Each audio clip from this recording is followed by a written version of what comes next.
اعوذ باللہ من الشیطان الرجیم بسم اللہ الرحمن الرحیم السلام علیکم dear children class 8 subject SST part history chapter number 4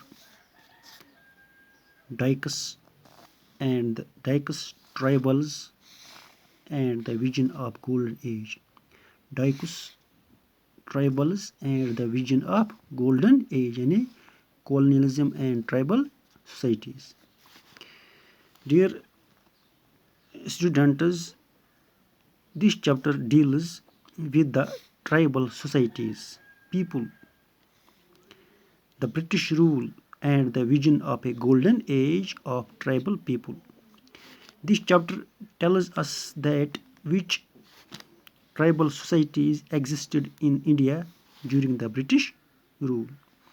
First of all, we will explain what is tribe. What is tribe? Yani what are tribes? Tribals.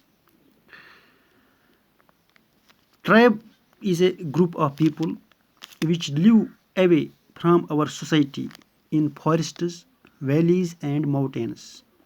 They have their own way of living. They have their own culture, customs and culture, and there is very much and tribe is very much one tribe is very much different from each other. And what do you mean by daikus? What are daikus? Daikus term. Daikus according to tribal people, outsiders are known as daikus. Outsiders are known as daikus. What is golden age? Golden age means a period of great happiness.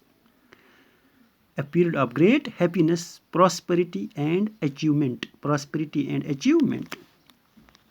پیارے بچوں، اس chapter میں ہم پڑھنے والے ہیں tribals کے بارے میں، یعنی جو ٹرائبل لوگ تھے، یعنی جو ٹرائبل سوسائٹی تھی، ان کا جیون، ان کی زندگی کیسی تھی، ان کا جیون کیسا تھا، اور اس کے ساتھ ہی ہم پڑھیں گے جو ڈائکس تھے یعنی جو باہری لوگ تھے جیسے کہ انگریز ہو گئے یا پھر دوسرے جو آؤٹ سائڈرز تھے، ان کا کیا اثر پڑا ٹرائبل سوسائٹی پر یا پھر ٹرائبل لوگوں پر، ان کے جیون پر، ان کی زندگی پر کیا اثر پڑا، اس چیز کو ہم اس چیپٹر میں پڑھنے والے ہیں. یعنی in 1895 a man named Birsa was seen roaming through the forests and villages of Chota Nagpur in Jharkhand. People said he had miraculous powers. He could cure all disease and multiply grain. Birsa himself declared that God has appointed him to save his people from trouble, free them from the slavery of daikus outsiders. Soon thousands began following Birsa, believing that he was Bhagwan God and had come to solve all their problems. یعنی یہاں پہ یہ لکھا گیا ہے کہ 1895 عیسوی میں ایک شخص تھا جس کا نام ہے برسا منڈا. اس کو چھوٹا ناگپور کے جنگلوں میں، بہار کے چھوٹا ناگپور کے جنگلوں میں گھومتے ہوئے دیکھا جا سکتا تھا.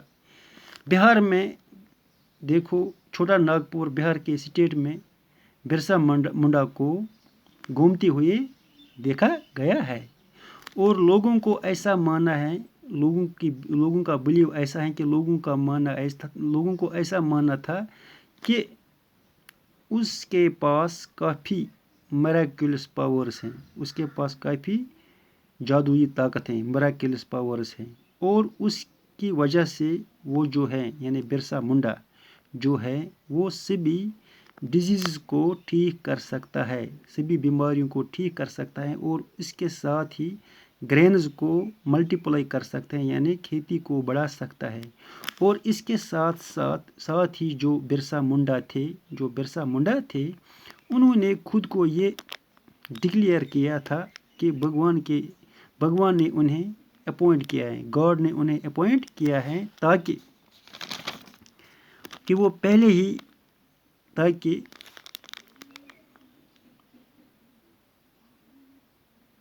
لوگوں کو بچایا جا سکے ان کے ٹربل سے، یعنی اور اس کے ساتھ ہی لوگوں کو سلیوری سے بچایا جا سکے، جو کہ سلیو تھے یا پھر جو سلیوری کے کنڈیشنز میں تھے، غلامی کے حالات میں تھے، ڈائکوس تھے یا باہری لوگوں سے، ڈائکوس سے یا باہری لوگوں سے بچایا جا سکے.